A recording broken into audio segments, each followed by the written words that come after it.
People ask me all the time, when is time travel going to happen? And my answer to them is when we decide that we want to give it adequate funding. A brilliant inventor was obsessed with one idea: defeating time itself. After claiming to have built a working time machine, he suddenly vanished without a trace, leaving behind only fragments of his research. Years later, he reappeared at the edge of a town, and people instantly recognized him. But something about him wasn't right. He looked different, as if carrying something dark that defies reason. What he later revealed shook every rule of science and terrified those who listened.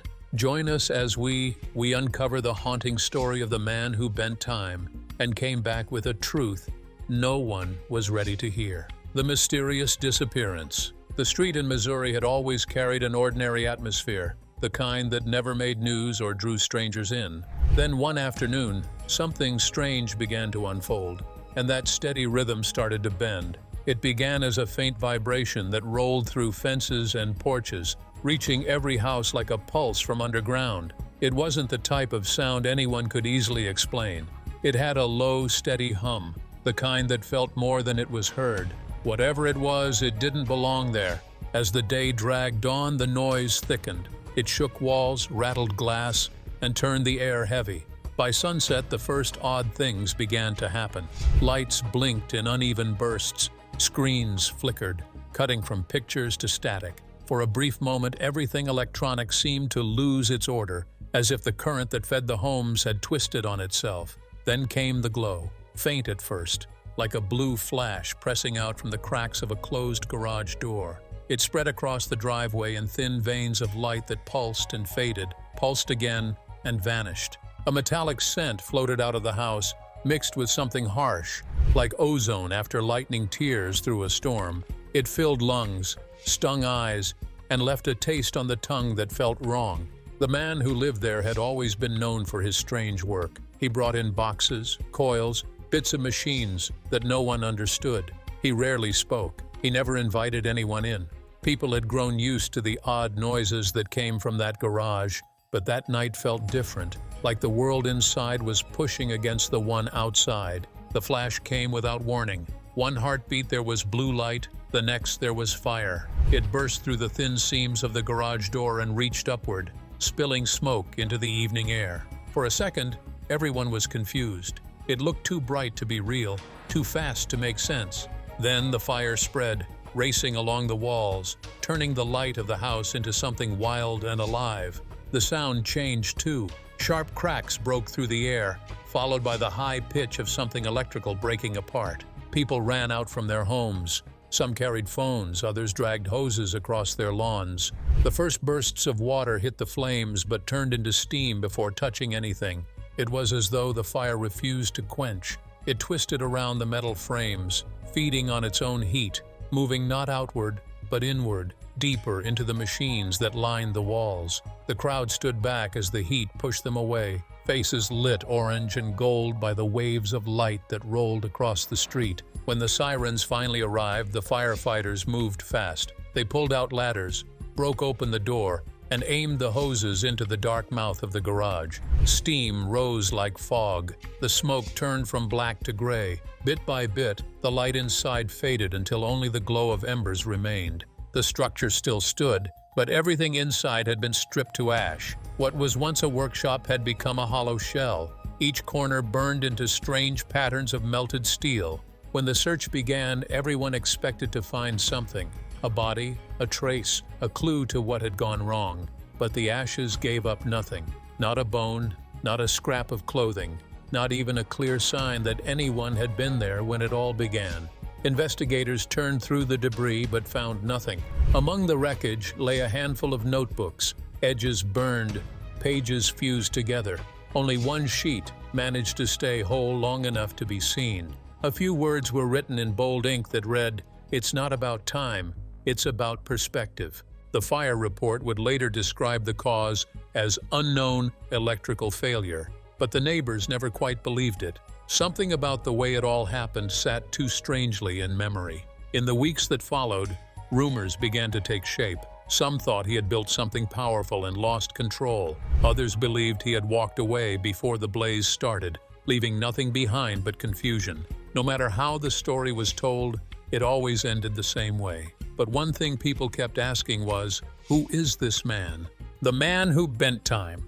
Long before his name drifted through late-night broadcasts and corners of the internet filled with strange theories, this very man had lived like any other man trying to build something meaningful in his own backyard. His house sat on a narrow street where nothing ever seemed to happen, but inside his cluttered garage, he worked like the world was watching. While others spent their evenings watching TV, he tore machines apart and built them back into shapes no one could recognize. Every inch of his garage told a story. Broken fans, bent copper wires, old circuit boards stacked beside half-empty coffee mugs. He could pick up a scrap of metal and see something inside it that no one else could. He didn't wait for funding or approval.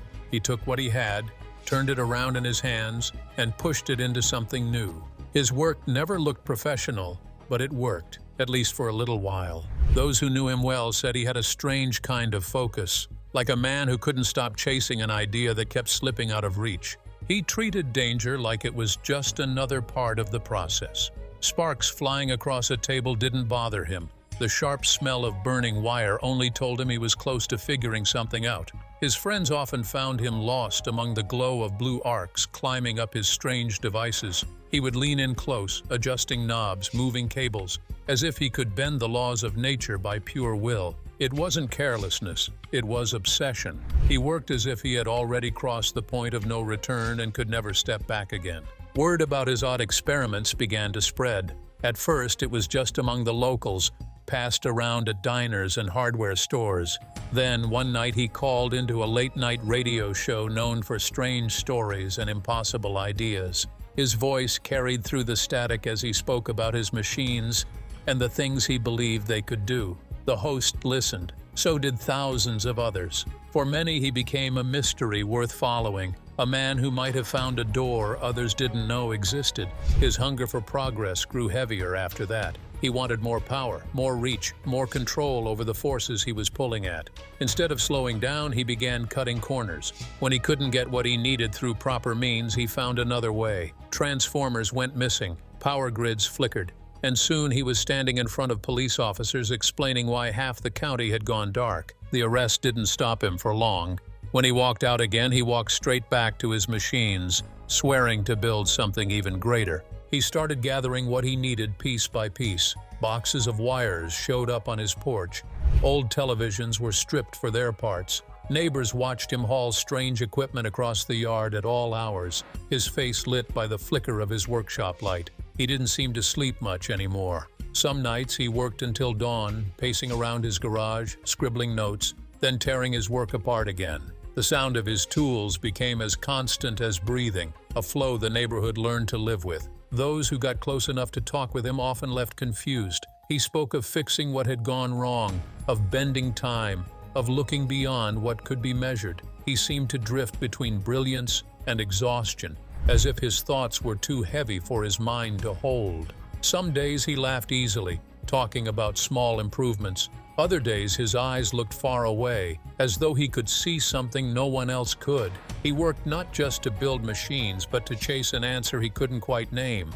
Over the years, the stories about him grew. Every rumor added another layer to the mystery, pulling him further from ordinary life. Yet he barely seemed to notice. He was chasing something larger than approval, something that felt like destiny. When the night of the fire finally came, it didn't surprise everyone. It felt like the end of a story that had been building for too long. Still, it was an idea that refused to fade, carried by those still trying to figure out what he had truly built before he vanished. The search for truth. When the smoke formed, the fire cleared, and the search turned up nothing. The story began to stretch far beyond the small Missouri street where it had started. What was once just a local tragedy started to take on a life of its own. Without a body, people began to fill the empty space with imagination. A man once known for tinkering in his garage slowly turned into something larger, something that existed more in rumor than in memory. The mystery of his disappearance began to drift like fog, reaching new places and new ears. At first, the coverage stayed small. Local reporters ran brief segments, repeating what little the police could confirm. The story might have ended there if not for one strange detail that slipped out. the burned scrap of paper found among the ashes. Once that note made it into the news, the entire story changed course. People leaned in. Newspapers began running new headlines. Radio hosts built late-night segments around it. The story grew legs, sprinting across the country as if pulled by curiosity. The timing could not have been better for the world that was just discovering the early internet. Social media lit up with speculation. No one could prove a thing, but the more people argued, the more the story grew. Soon, it stopped being about a missing man. It became a puzzle that everyone wanted to solve. Stories of strange happenings popped up everywhere. The rumors had no roots, but they stuck in people's minds, feeding an idea that something powerful had been buried under that garage long before the fire began. Then the sightings started. They came from all directions: gas stations in desert towns, rest stops along empty highways, and small cafes where strangers said they recognized his face. Each report came with shaky certainty, a belief that he had slipped through something the rest of the world couldn't see. It didn't matter that the photos were blurry or the stories inconsistent. Back then, before editing tools could twist an image, people took what they saw at face value. Every rumor became another thread on the web. Radio programs leaned heavily into the tale. Late-night hosts spoke with the kind of energy that pulled listeners in and kept them awake. Callers claimed secret knowledge, swearing that he was alive, working in secret, building again.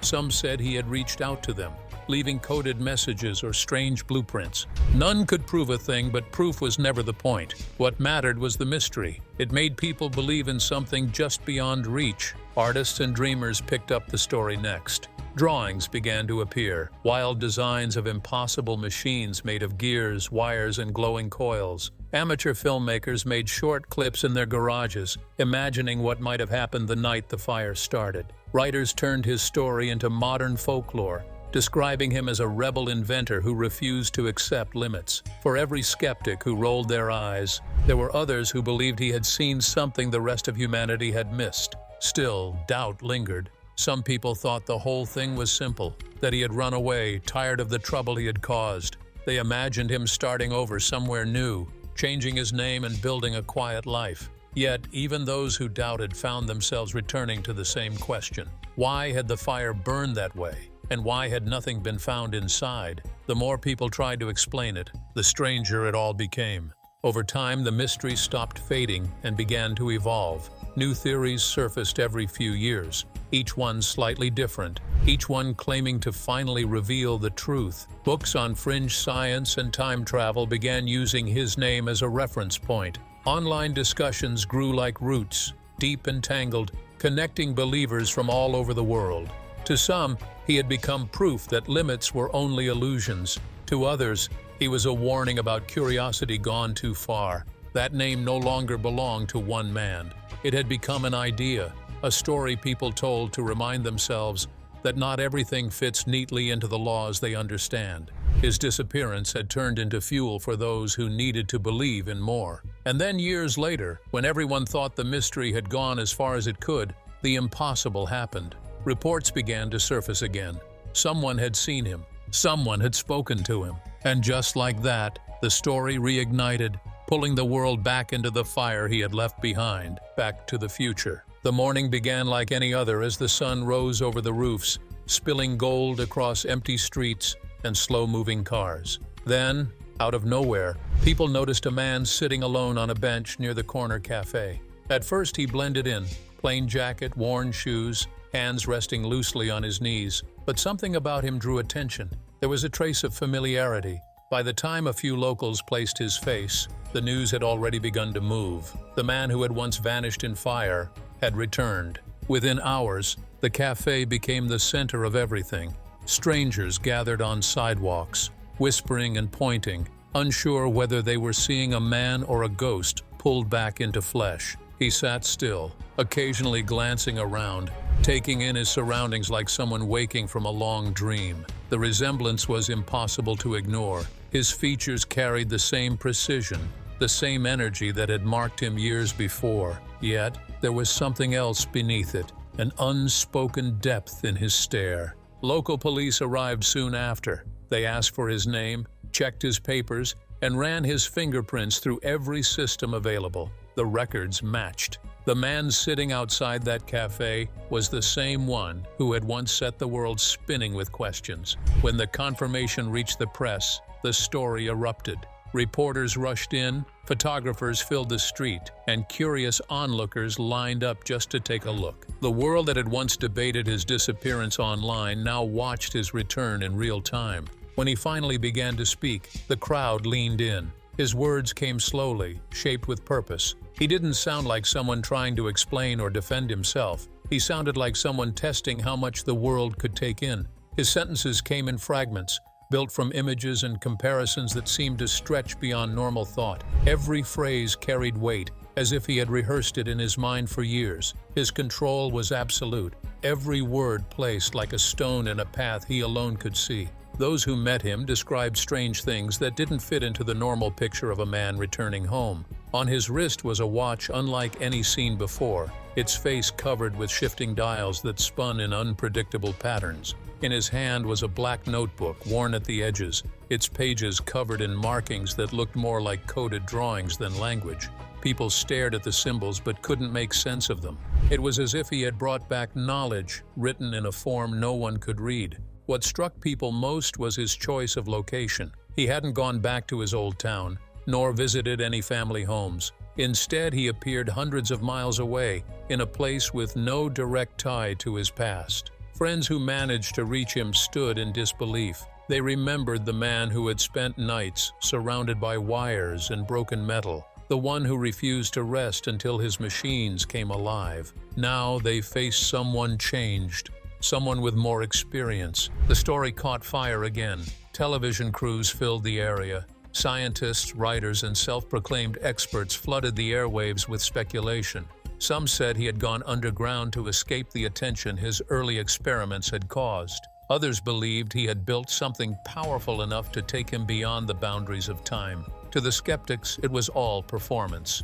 To the believers, it was proof that he had crossed a threshold and returned with knowledge humanity wasn't ready to face. For days, he spoke little. Each time he opened his mouth, the crowd hushed, waiting for revelation. Yet he gave them only pieces, scattered clues that built more confusion than clarity. His presence alone stirred something deep in people, the thrill of standing on the edge of discovery, the fear of realizing how small human understanding truly was. By the end of that week, the story had reached every corner of the country. The man who had vanished in fire was now flesh again, walking beneath the same sun as those who once mourned him. However, he no longer looked like someone bound by ordinary limits. Every gesture, every stare, carried the weight of distance, not just in miles or years, but in experience. He had gone somewhere unreachable, and whatever he had seen there had left its mark.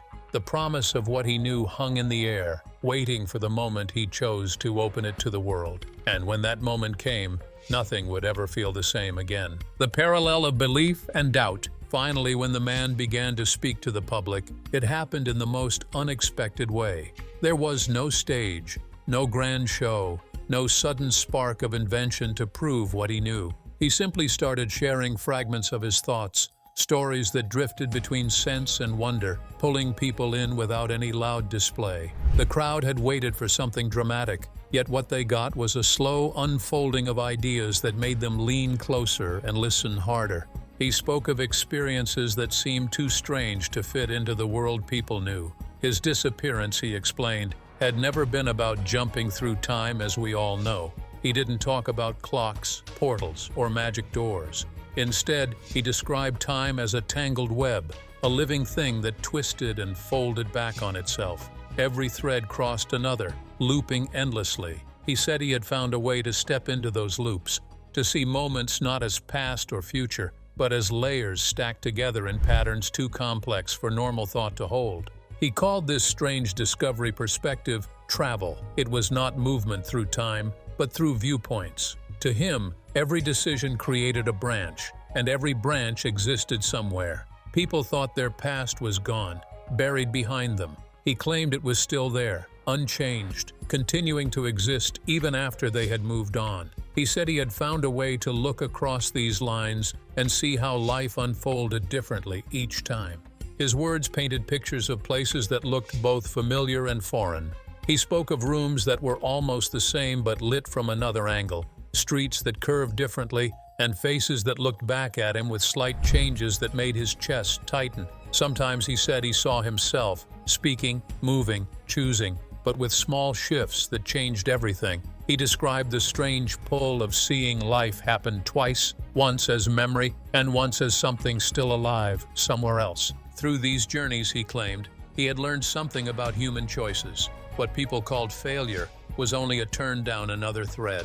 Somewhere else, success had taken shape. Every life, he said, was not a straight road but a library full of stories, all written side by side, all waiting to be seen. He began to see that regret and triumph were just two sides of the same truth. He spoke with care, saying it was not magic or fantasy, but a deep kind of observation. He had pushed awareness so far that it began to bend, letting him catch glimpses of what lay between moments. Yet he also warned that such exploration was dangerous. The deeper he went, the harder it became to hold on to the version of himself that had started the journey. Each thread had its own pull, and losing track of which one was real could tear a mind apart. That was why he had to come back, before he lost the sense of who he was.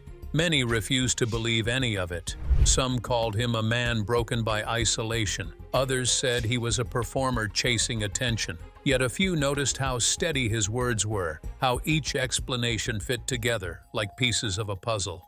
Researchers who examined his papers found strange patterns that seemed to make sense only halfway, formulas that hinted at dimensions of thought rather than matter. A few began to wonder if he had really touched something most people never could. As his story spread, it stirred more than science. It reached people on a personal level. Those who listened said his ideas made them see their own lives differently. They began to think that maybe every mistake still lived somewhere, balanced by a version where they had done better. Life no longer felt like a single thread leading to an end, but a field of endless crossings, a place where every choice still mattered even after it was gone. Yet even as people searched for proof, he kept parts of his experience hidden. He avoided giving full details of where he had gone or how he had done it. Whatever the reason, his mystery deepened. By the time his words reached beyond the small town, something had shifted in the air. People no longer saw time as a straight line, but as something alive, bending and stretching around them. Whether his discoveries could ever be proven no longer mattered. His story had already done something more powerful. It had reshaped how the world saw itself, the mystery that changed how people saw time. After hearing the man's story, people were caught halfway between doubt and fascination, unsure whether to believe or to question. His presence alone stirred something deep in them, pulling them toward the mystery he carried. Supporters came from all kinds of places. Dreamers, thinkers, and explorers of strange ideas saw him as a pioneer who had stepped into places the rest of the world only talked about. Online discussions grew fast, filling with theories and sketches of his ideas. People wrote long threads trying to trace how his discoveries might work. Some tried to recreate his experiences through deep focus, meditation, and strange observation exercises. They weren't trying to slip through time itself, but to test their perception, hoping to see the layers of reality he had described. Many found meaning in the simpler side of his story. He didn't promise control over time or power to change the past. He spoke instead about understanding life differently, seeing every moment as a chance that branched out in endless directions. Self-help authors and speakers picked up his ideas and shaped them into lessons about choice and acceptance. They said his discovery wasn't about time at all, but about perspective, a way of thinking that changed how people viewed their own lives. His ideas spread fast because they offered hope. If choices kept branching forever, then regret no longer felt final, and mistakes could be seen as doors that opened somewhere else. Skeptics pushed back just as hard. Scientists demanded evidence that never appeared. They pointed out that none of his devices had survived, that no data supported his claims, and that his background was filled with wild ventures and failed experiments. Reporters searched through his past and brought up old scandals, including the strange fire that had wiped out his lab. To them, he was just man who built legends from smoke. They pieced together his life, arguing that his new story was just another trick to hold attention. Psychologists joined the debate, offering other ways to explain his words. Some said he might have experienced long periods of isolation that blurred his sense of time. Others believed his narrative could come from vivid dreams or altered mental states brought on by obsession. Even those who admired his creativity admitted that his story worked better as a metaphor than a theory. He might not have crossed worlds, they said, but he had found a poetic way to describe how human memory and imagination bend reality. Despite the growing division, his legend grew stronger. Media companies fed on the chaos, producing films, radio specials, and endless discussions. Some explored the science of his claims, while others broke them apart piece by piece. Conspiracy theories began to grow around the edges of the story. Some people claimed he had been part of a secret experiment. Others insisted he had really found a way to travel, and that powerful groups were keeping the truth hidden. Crowds followed him wherever he went, filling halls just to hear him speak. Debates spilled into homes, schools, and cafes. Families argued late into the night over whether he was a visionary, a liar, or something in between. Even those who didn't care about science found themselves listening, unable to look away. What made the story powerful was not proof, but possibility. His words invited people to think that maybe the world wasn't fixed, that maybe life was wider than it looked. Over time, people began to realize that the whole argument between belief and disbelief reflected the very thing he had tried to explain. Each person saw the same story differently, filtered through their own perspective.